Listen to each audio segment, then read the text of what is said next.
Hello बच्चों, मैं आप सभी का एक बार K5 ट्यूटोरियल क्लासेस में बहुत बहुत स्वागत करता हूं। तो आज का हम नया टॉपिक देखते हैं कि K5 में आज क्या बच्चों के लिए क्या नया है, क्या न्यू है। तो आज का जो टॉपिक है बड़ा खूबसूरत है, मैग्नेटिक क्वांटम नंबर। क्या है? Magnetic quantum number. तो इससे पहले कि हमने एल्जेब्रिक क्वांटम नंबर और प्रिंसिपल क्वांटम नंबर पर वीडियो बना दी है, जब तक वो आप नहीं देख पाएंगे, जब तक ये थोड़ा समझने में आपको थोड़ा मुश्किल करेगा, तो आपको वो वीडियो बहुत अच्छी तरीके से देखनी है और हम उसका डिस्क्रिप्शन में लिंक दे देंगे। सबसे पहले बात करते हैं मैग्नेटिक क्वांटम नंबर। तो मैग्नेटिक क्वांटम नंबर को सबसे पहले रिप्रेजेंट करने का तरीका होता है ml। क्या होता है? ml से हम सबसे पहले इसको रिप्रेजेंटेशन करते हैं इसकी। तो मैग्नेटिक क्वांटम नंबर क्या बताता है? The magnetic quantum number of an electron in one of the 4 quantum number that the position of the electron with respect to the nucleus. Nucleus की रेस्पेक्ट में ये इलेक्ट्रॉन की पोजीशन बताने का काम करता है। क्या काम करता है? Magnetic quantum number. Magnetic quantum number दूसरी लैंग्वेज में ये एक तरीके से ओरिएंटेशन भी बताता है। क्या बताता है? ओरिएंटेशन। क्या बताता है? ओरिएंटेशन। ओरिएंटेशन का मतलब होता है एक तरीके से डायरेक्शन। क्या होता है कि इलेक्ट्रॉन की डायरेक्शन बताने का काम भी क्या करता है? मैग्नेटिक क्वांटम नंबर करता है। ठीक है, तो इसको निकालने के क्या क्या तरीके होते हैं, किस तरीके से हम निकालते हैं, वो मैं समझाने की थोड़ी सी कोशिश आपको करता हूँ। ठीक है, कि क्या बताता है? इलेक्ट्रॉन की पोजीशन बताने का काम करता है। ठीक है, तो इससे पहले हमने एल्जेब्रिक क्वांटम नंबर पढ़ा था और ये एल्जेब्रिक क्वांटम नंबर पे ही जो है डिपेंडेंट है कौन? Magnetic quantum number. तो सबसे पहले यहाँ मैं एक छोटा सा डायग्राम बनाने की कोशिश करता हूँ, समझाने की कोशिश करता हूँ। अगर मैं n बराबर 1 लिखता हूँ, n बराबर 1, तो आपको ये पता है कि n बराबर 1, n बराबर 2, n बराबर 3, n बराबर 4, ये हमारे क्या होते हैं? ये प्रिंसिपल क्वांटम नंबर होते हैं। ये क्या होते हैं? प्रिंसिपल क्वांटम नंबर होते हैं। उसके बाद यहाँ मैं लिख भी देता हूँ कि ये क्या है हमारा? ये है हमारा प्रिंसिपल क्वांटम नंबर। तो n बराबर 1 2 3 4 हो गया। उसके बाद हम निकालते हैं एल्जेब्रिक क्वांटम नंबर। क्या निकालते हैं? Algebraic quantum number. तो एल्जेब्रिक क्वांटम नंबर को रिप्रेजेंट करने का जो तरीका होता है, इसको हम एल से रिप्रेजेंट करते हैं। तो जब हम इसकी वैल्यू निकालते हैं n बराबर 1 के लिए एल्जेब्रिक क्वांटम नंबर की वैल्यू होती है 0 और इसके लिए वैल्यू होती है 0 और 1। इसके लिए होती है 0 1 2, इसके लिए वैल्यू होती है 0 1 2 एंड 3। इस तरीके से हम एल्जेब्रिक क्वांटम नंबर हम निकालते हैं। उसके बाद हम निकालते हैं यहाँ से क्या निकालते हैं? Magnetic quantum number. क्या निकालते हैं? तीसरा, मैग्नेटिक क्वांटम नंबर। तो magnetic quantum number algebraic quantum number पे क्या होता है? डिपेंडेंट होता है। तो इसकी जो वैल्यू होती है, इसकी वैल्यू होती है -l से लेके +l तक। कितनी होती है? -l से लेके +l तक। ठीक है, -l से लेके +l तक। मैं इसको यहाँ लिख देता हूँ। कहाँ लिख देता हूँ? मैं इसको यहाँ लिख देता हूँ, -l से लेके +l तक। ठीक है, अब आप ये देखें, जब एल्जेब्रिक क्वांटम नंबर की वैल्यू 0 है तो उस कंडीशन पे मैग्नेटिक क्वांटम नंबर की वैल्यू भी 0 है। लेकिन जैसे ही इसकी वैल्यू देखते हैं हम, देखो 0 है तो 0 के लिए तो 0 रहेगी, मैग्नेटिक क्वांटम नंबर की वैल्यू जो रहेगी। देखो मैं इसको ऐसे समझाने की कोशिश करता हूँ, ये 0 और 1 में यहाँ लिख देता हूँ 0 और 1। तो ये 0 और 1 क्या है? ये एल्जेब्रिक क्वांटम नंबर की वैल्यू है। तो एल्जेब्रिक क्वांटम नंबर की वैल्यू इसके लिए निकाल रहे हैं n बराबर 2 के लिए। तो n बराबर 2 के लिए ये वाला ऐसे, ये वाला, तो इसके लिए जो वैल्यू होगी एल्जेब्रिक क्वांटम नंबर के लिए ये वाली s होगी, ये वाली p होगी। तो अभी देखिए, जब ये 0 और 1 है तो यहाँ से अगर हम मैग्नेटिक क्वांटम नंबर की वैल्यू निकालेंगे तो ये तो 0 ही आ जाएगी। लेकिन जब ये वाली वैल्यू निकालेंगे 1 को कैसे निकालेंगे? 1 को हम निकालेंगे +1, या इस तरीके से निकाल सकते हैं -1 0 और +1। ये 3 वैल्यू होंगी। कब? जब एल्जेब्रिक क्वांटम नंबर की वैल्यू कितनी होगी? 1। तो 1 के लिए मैग्नेटिक क्वांटम नंबर, ये जो वैल्यू है ये मैग्नेटिक क्वांटम नंबर है। तो मैग्नेटिक क्वांटम नंबर की वैल्यू कितनी होगी? ये वाली वैल्यू हमारी होगी। ठीक है, अब मान के चलिए हम दूसरा ले लेते हैं, n बराबर 3 के लिए एल्जेब्रिक क्वांटम नंबर की वैल्यू कितनी होगी? 0 1 2। कितनी होंगी? मैं यहाँ लिख देता हूँ, ये इसको हम एक कोष्ठ में इस तरीके से ऐसे बंद कर देते हैं। ठीक है। तो अब देखिए जब हमने वैल्यू कितनी ली है 0, 1 और 2, तो ये एज़ीमुथल क्वांटम नंबर की वैल्यू है। तो एज़ीमुथल क्वांटम नंबर के लिए मैग्नेटिक क्वांटम नंबर की वैल्यू इसकी तो कितनी होगी 0। लेकिन जब हम इसके लिए वैल्यू निकालेंगे तो इसके लिए कितनी आ जाएगी हमारी, बताइए, +1, 0 और -1, ये वैल्यू आएंगी। और अब आगे देखिए, अगर मैं इसके लिए निकालता हूँ 2, तो 2 क्या है, ये L की ही तो वैल्यू है। जब L बराबर 2 होगा तो मैग्नेटिक क्वांटम नंबर की वैल्यू कितनी होगी, ये देखिए। तो 2 के लिए कितनी हो जाएगी हमारी, 2 के लिए हो जाएगी हमारी +2, +1, 0, -1 और -2, ये इतनी वैल्यू हो जाएगी।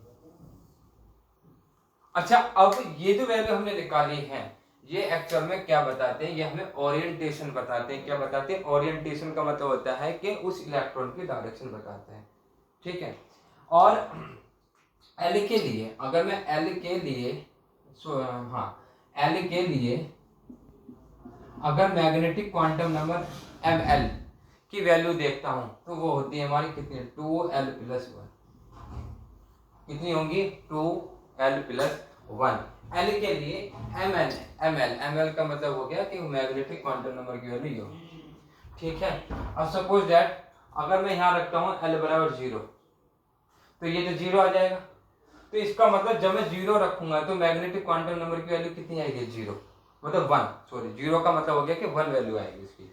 जैसे मैं L बराबर 3 लिखता हूँ तो सॉरी, जब मैं L बराबर 1 लिखता हूँ तो मैग्नेटिक क्वांटम नंबर की वैल्यू 1, 2, 3 आएगी जब L बराबर 1 होगा, किसकी, मैग्नेटिक क्वांटम नंबर की वैल्यू। तो हम यहाँ L बराबर 1 रखेंगे, तो जब 1 रखेंगे तो कितना आ जाएगा 2 और +1 कितना आ जाएगा 3, तो 3 आ रहे हैं। तो इसका मतलब, कहने का मतलब ये है कि एक तरीके से हम ये भी कह सकते हैं कि मैग्नेटिक क्वांटम नंबर जो है उस शेल के अंदर जो सब शेल होते हैं, उस सब शेल के अंदर जो ऑर्बिटल होते हैं, ऑर्बिटल बताने का काम भी करता है। तो दूसरी बात हम ये लिख सकते हैं कि ये ऑर्बिटल बताने का काम भी करता है। क्या बताता है ये, ऑर्बिटल। तो ये ऑर्बिटल भी हमारा बताता है। अब जैसे कि यहाँ कितने ऑर्बिटल बन रहे हैं हमारे, 1, 2, 3।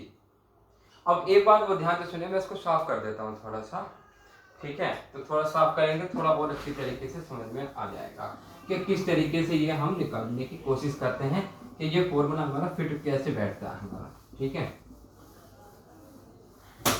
हमें ये पता है कि जब L की वैल्यू, जब N की वैल्यू 2 होगी तो L की वैल्यू 0 और 1 होगी। अब ये देखिए, तो 1, अब यहां से हम ML की वैल्यू निकालते हैं तो ये वाली वैल्यू तो 0 होगी और ये वाली कितनी हो जाएगी, +1, 0 और -1। अच्छा, ये कोई फिक्स नहीं है, अभी मैं इसको बताने की कोशिश कर रहा हूँ। इसका मतलब ये वाला S है, ये P है, ये S है, ये P है। तो S का मतलब कितना हो गया, 0, 0 का मतलब कितना हो गया कि एक डिब्बा बनेगा इसमें, और वो भी कौन सा बनेगा, 2S का। क्योंकि 2S का क्यों बनेगा, क्योंकि S पे 0 आता है, मतलब 0 पे कितना आता है, S आता है, और ये हो गया 2 इसलिए ले दिया क्योंकि प्रिंसिपल क्वांटम नंबर की वैल्यू कितनी है, 2 है। उसके बाद देखते हैं कि अगर जब हम इसे निकालते हैं तो कैसे निकालेंगे। तो इसको हम कैसे निकालेंगे, देखो जैसे हमने ये निकाला, कितना निकाला, 2S, तो ये वाला कौन सा हो जाएगा, 2P। कौन सा हो जाएगा, ये 2P हो जाएगा। अब 2P के अंदर भी हमारे कितने ऑर्बिटल बन रहे हैं, 3।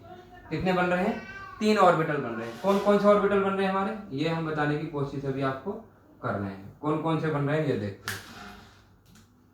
ये हमारा बन रहा है PX, PY और PZ।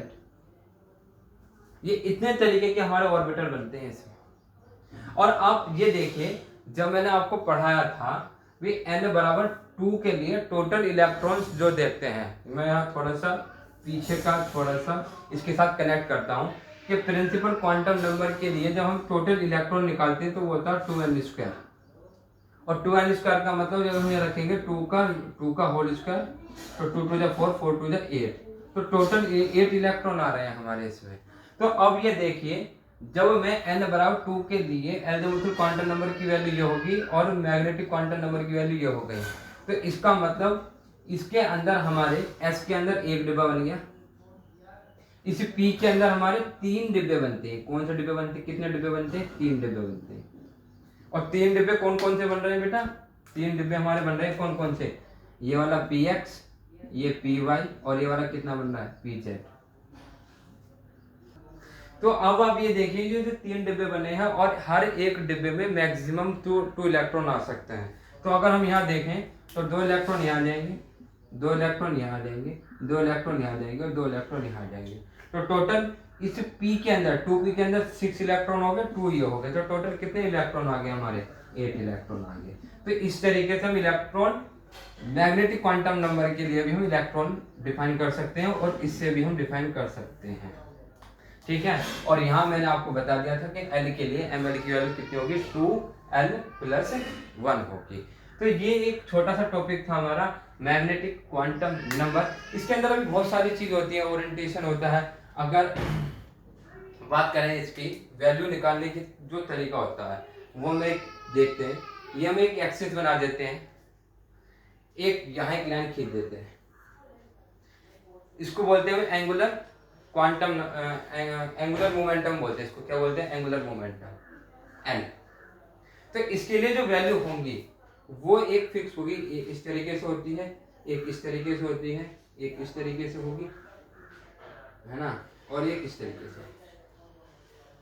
तो अगर मैं इसको यहां मिला दूं, इसको यहां मिला देते हैं, इसको यहां मिला देते हैं, इसको यहां मिला देते हैं और इसको यहां मिला देते हैं। अब ये देखो ये वैल्यू होती है 0। नीचे की तरफ वैल्यू जब चलेंगे कितनी चलेंगे, -1 -2। ऊपर से वैल्यू चलते कितने चलेंगे, +1 +2। तो अब देखते हैं कि इस तरीके से ओरिएंटेशन। अब जैसे हमने ये वाला निकाला था n बराबर 2 के लिए निकाला था, ये वाली वैल्यू निकाली थी। तो ये वाली वैल्यू कौन कौन सी निकली थी, ये वाली। तो एंगुलर मोमेंटम निकालने का फॉर्मूला भी होता है हमारे पास। मैं इसको एंगुलर मोमेंटम का फॉर्मूला यहाँ लिख देता हूँ कि h√L+1 ये h/2π होता है, लेकिन h/2π को हम जो h बार लिख देते हैं इस तरीके से, तो ये कांस्टेंट में आ जाता है। तो ये हो गया √L+1। तो ये हमारा होता है एंगुलर मोमेंटम। क्या होता है ये हमारा एंगुलर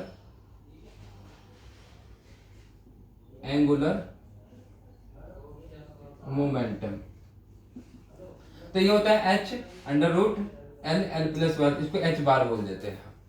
तो जब ये वाली वैल्यू निकली है, ये वाली जो वैल्यू निकली है हमारी, कौन सी वैल्यू निकली है हमारी, ये वाली जो वैल्यू निकली है, ये वाली, सॉरी ये वाली। तो ये 1 ये है। तो 1 का मतलब कौन सा हो गया, 1 का मतलब अगर हम यहाँ 1 रखते हैं तो यहाँ से ये आ जाएगा 1 पाई, मतलब h बार ये वाला। और 0 का मतलब 0 ये है ही। उसके बाद -1 हो गया तो ये हो गया -h बार। इस तरीके से हम वैल्यू निकाल सकते हैं।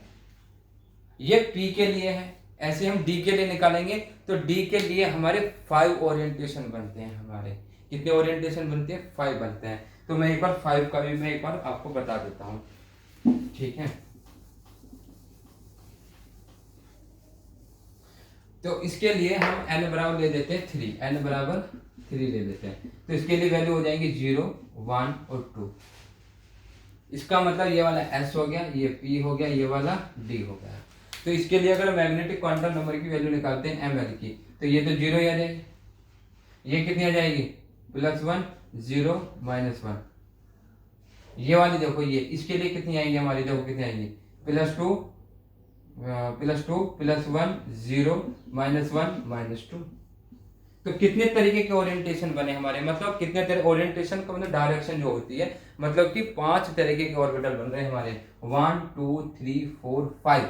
और डी में आपने पढ़ा है कि इसमें 5 ऑर्बिटल होते हैं। इस तरीके से हम निकालते हैं कि 5 ऑर्बिटल होते हैं। और हर एक ऑर्बिटल में कितने इलेक्ट्रॉन आते हैं, 2, तो टोटल 10 इलेक्ट्रॉन हो जाते हैं हमारे। कितने इलेक्ट्रॉन हो जाते हैं टोटल 10 इलेक्ट्रॉन हो जाते हैं। तो इस तरीके से जब हम निकालेंगे इसको, तो अगर हम इसको इस पे रिप्रेजेंट करेंगे तो ये वाला तो हमने कर दिया। उसके बाद कितना है ये 2, तो ये वाला यहाँ से लेके ये हो जाएगा 2h पाई, मतलब 2 पाई।